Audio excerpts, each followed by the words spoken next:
Hi மக்களே, எல்லோருக்கும் வணக்கம். வாங்க இந்த வீடியோவில் ஒரு அழகான ஒரு டிசைன் உங்களுக்கு சொல்லி கொடுக்க போகிறேன். ஒரு ஊது வச்சு குச்சியை வச்சு அந்த டிசைன் எப்படி பண்ண போகிறேன்றத நீங்கள் இந்த வீடியோவில் காட்ட போகிறேங்க. பாருங்கள், பேக் பீஸை கட் பண்ணி வச்சுருங்க. பேக் பீஸு இது லைனிங் பீஸு, இதையும் கட் பண்ணி வச்சுருங்க.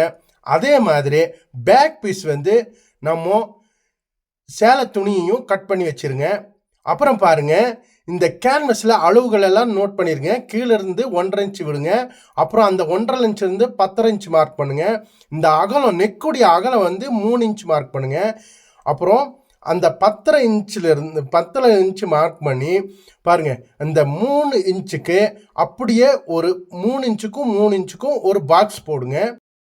மக்களை பாருங்க, அதுக்கப்புறம் பாருங்க, இந்த 3 இன்ச்சுக்கும் 3 இன்ச்சுக்கும் அப்படியே இந்த ரவுண்ட் ஸ்கேல் வச்சு, சரிங்களா, நாம் ஆம்ஹோலுக்காக யூஸ் பண்ணுறோம் இல்லைங்களா, இந்த ஸ்கேலை வச்சு அப்படியே ஒரு ரவுண்ட் போடுங்க. சரிங்களா, அப்படியே அழகாக வருங்க.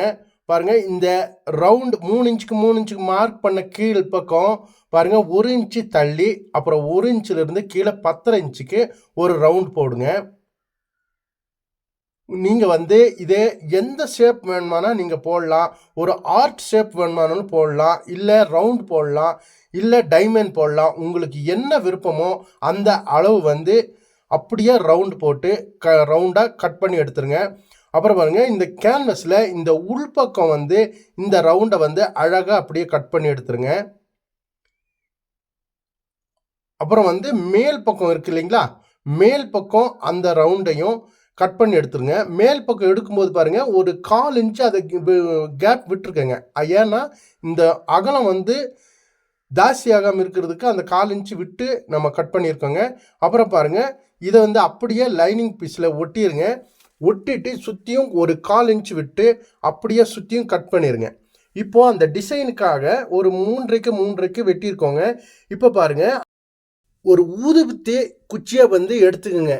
எடுத்துட்டு பாருங்கள், இப்போது நான் ரொட்டேட் பண்ணுற மாதிரி அப்படியே வச்சு அப்படியே ரொட்டேட் பண்ணிட்டு வாங்க.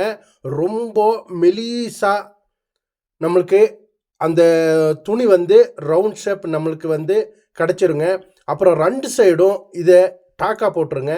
டாக்கா போட்டு விட்டுட்டோன்னா நம்ம அந்த துணி விலகாது. அப்படி பாருங்கள், அந்த குச்சியை வெளியே எடுத்துகிட்டு பாருங்கள், 3 ஃப்ளீட் வருங்க. உள்பக்கம் அந்த 3 ஃப்ளீட் கொடுத்து அப்படியே சேர்த்து வச்சு கீழ்ப்பக்கம் அப்படியே நூலில் அதை கட்டிடுங்க. நல்லா சுற்றி நல்லா கட்டிடுங்க. கட்டினா பாருங்கள், எவ்வளோ அழகாக ஒரு லீஃப் கிடைக்கிது பாருங்கள். நம்ம பூவுடைய லீஃப் கிடைக்கிதுங்க. எவ்வளோ அழகாக இருக்குதுன்னு பாருங்கள்.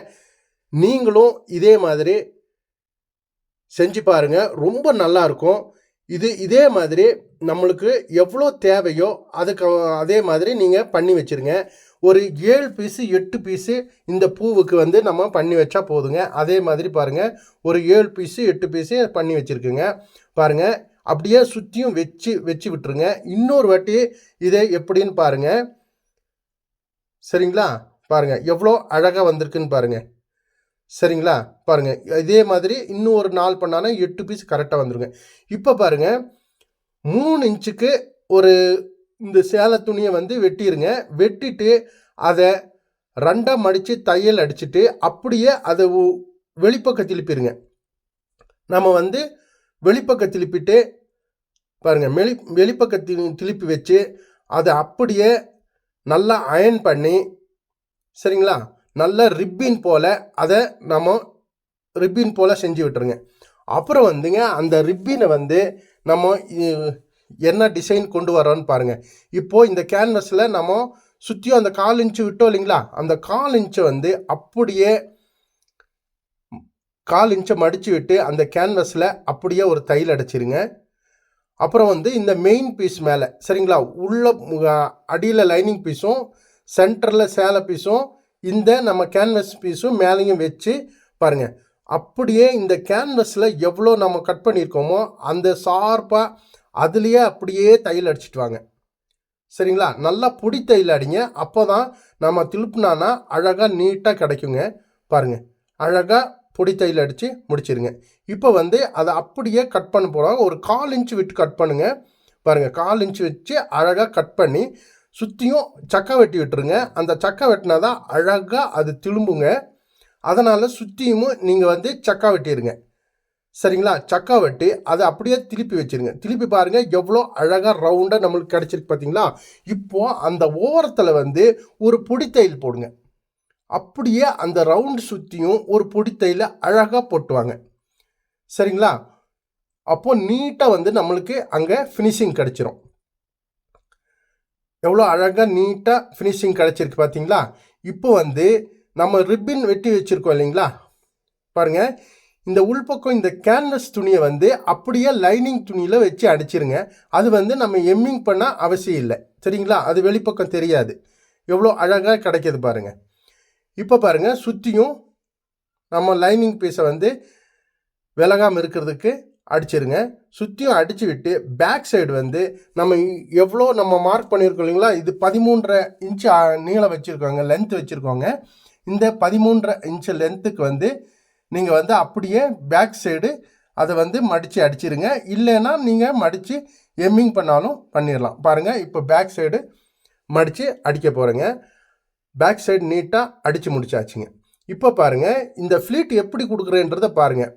ஒரு 2 ஃப்ளீட்டு பாருங்கள், அப்படியே உள்பக்கம் 2 ஃப்ளீட்டு ஒட்டுக்கா வர்ற மாதிரி வைங்க.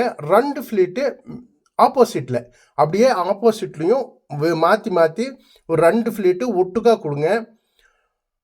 ஒட்டுக்கா கொடுத்துட்டு அழகாக பாருங்கள், இந்த ரவுண்டு எல்லாமே 2 ஃப்ளீட்டு ஒட்டுக்கா கொடுக்கணும், ஆப்போசிட்டில் கொடுக்கணும். அதை வந்து கரெக்டாக பார்த்துக்குங்க. அப்போ தான் நம்ம வந்து இந்த டிசைனை நம்ம அழகாக எடுத்துகிட்டு வர முடியும். அதை நோட் பண்ணுங்க. நம்ம ஃப்ளீட் கொடுத்து அடிக்கிற மாதிரி தான், சுற்றியும் அப்படியே ஃப்ளீட் கொடுத்து அடிச்சிட்டு வாங்க. சரிங்களா? ஒரு இன்ச்சு அகலத்துக்கு ஃப்ளீட் கொடுங்க. ஒரே அடியாக 2 ஃப்ளீட் ஒட்டுக்கா கொடுங்க. அப்புறம் வந்து அதுக்கு ஆப்போசிட்டில் 2 ஃப்ளீட்டு அப்படியே மாற்றி கொடுங்க. மாற்றி மாற்றி கொடுத்தான்னா நீட்டாக அழகாக நம்மளுக்கு அந்த டிசைனு நம்மளுக்கு கிடைக்க போகுது. பார்த்தீங்களா? ரிப்பின் வந்து நீட்டமாக ஒரே நீட்டமாக நாம் வந்து ஜாயின் பண்ணி எடுத்துக்கலாம். சரிங்களா? ஒரு கிட்டத்தட்ட 2 மீட்ரு இருந்தால் போதுங்க. 2.5 மீட்டருங்க. 2.5 மீட்ரு நீளத்துக்கு இந்த ரிப்பின் இருந்தால் போதுங்க. 2.5 மீட்டருக்கு கரெக்டாக வந்துடும். இந்த ரவுண்டு ஃபுல்லாக நம்மளுக்கு கரெக்டாக கிடைக்குங்க. சரிங்களா? பாருங்கள் எவ்வளோ நீட்டாக நம்மளுக்கு கிடச்சிருச்சு பார்த்தீங்களா? இப்போ வந்து அந்த ஃப்ளீட் நம்ம கொடுக்குறோம் இல்லைங்களா? அதை வந்து இப்போ கையில் வந்து நம்ம வந்து அந்த டிசைன் கொண்டு வர போகிறோங்க. கையில் வந்து நம்ம அப்படியே தையல் அடித்து டிசைன் கொண்டு வர போகிறோங்க. பாருங்கள், இந்த சென்டரில் இந்த மணி போடுறதுக்காக மணி எடுத்து வச்சுருக்கேன். பாருங்கள் எப்படி கிடச்சிருக்கு பார்த்தீங்கன்னா, ஒரு ஃப்ளீட்டு 2 ஃப்ளீட்டு இந்த பக்கம் கொடுத்து 2 ஃப்ளீட்டு இங்கே இந்த பக்கம் கொடுத்துருக்குங்க. இப்போ பாருங்கள், சென்டராக அந்த 4 மூலையும் அந்த கார்னரையும் அந்த துணி எடுத்து ஒட்டுக்கா வச்சோன்னா ஒரு டைமண்ட் ஷேப் கிடைக்குங்க. பாருங்க, பார்த்தீங்களா? 4 பக்கமும் அந்த நூலில் எடுத்து மடித்து விடுங்க. டைமண்ட் ஷேப் அழகாக கிடைக்கிது பாருங்க. அந்த டைமண்ட் ஷேப் சென்டரில் வந்து நம்ம இந்த மணியை வச்சுருக்கோம். சரிங்களா? நீங்கள் மெதுவாக தள்ளி விடாமல் நீட்டாக ஒவ்வொன்றா பாருங்கள். அப்போ தான் உங்களுக்கு வந்து அந்த ஷேப் வந்து எப்படி அதை மடித்து நம்ம கையில் வேலை செஞ்சுருக்கோன்றது உங்களுக்கு புரியுங்க. பாருங்கள், நிதானமாக பாருங்கள். பாருங்கள் எவ்வளோ அழகாக அந்த ஃபினிஷிங் கிடைக்கிது பார்த்தீங்களா? இது மட்டும் இல்லைங்க. சரிங்களா? இப்போது இந்த பூ வந்து செய்ய போகிறோம் பார்த்தீங்களா? அந்த ஒவ்வொன்றையும் நம்ம ஊசியில் வந்து நூல் கோர்த்தி அப்படியே ரவுண்டாக கொண்டு வாங்க. ரவுண்டாக அழகாக கொண்டு வாங்க. பாருங்கள், ஒரு 7-8 லீஃப் எடுத்தால் போதுங்க. அழகாக நம்மளுக்கு கிடச்சிரும். பார்த்தீங்களா? இங்கே 8 லீஃப் எடுத்துருக்குங்க. 8 லீஃபுக்கு எவ்வளோ அழகாக கிடைக்கிது பார்த்தீங்களா? இந்த 8 லீஃபை அப்படியே அந்த சென்டரில் நம்ம வந்து பேக் சைடு சென்டரில் அப்படியே பதிச்சிருங்க. பதிச்சுட்டு நம்ம வந்து கையில் நம்ம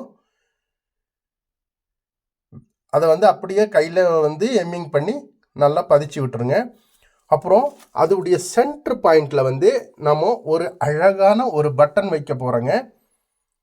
சரிங்களா? லீஃபுடைய அந்த சென்டரில் வந்து அழகான ஒரு பட்டன் வைக்க போகிறோம்.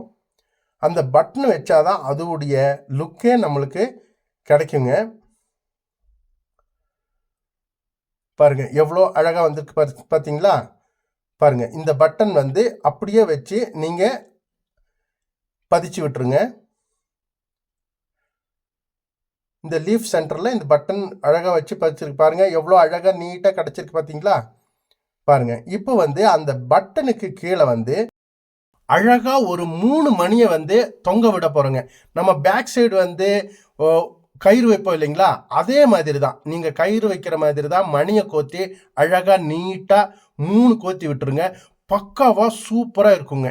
சரிங்களா? ஓகே மக்களே, உங்கள் பொன்னான நேரத்தை இவ்வளவு நேரம் எனக்காக பொறுமையாக செலவழித்தமைக்கு ரொம்ப நன்றி மக்களே. இது மட்டும் இல்லைங்க, அடுத்தடுத்த வீடியோவில் இன்னும் அதிகமான பல வகையான டிசைன்களும் உங்களுக்கு நான் போட போகிறேன். இந்த வீடியோ உங்களுக்கு பிடிச்சிருந்தா ஷேர் பண்ணுங்கள், லைக் பண்ணுங்கள், சப்ஸ்கிரைப் பண்ணுங்கள், மறக்காமல் அந்த பெல் பட்டன் அமைத்திருங்க. அப்போ தான் நான் போடக்கூடிய வீடியோவில் உங்களுக்கு நோட்டிஃபிகேஷனாக வரும். நன்றி மக்களே, ரொம்ப நன்றி மக்களே. நன்றி நன்றி. வாழ்க வளமுடன்.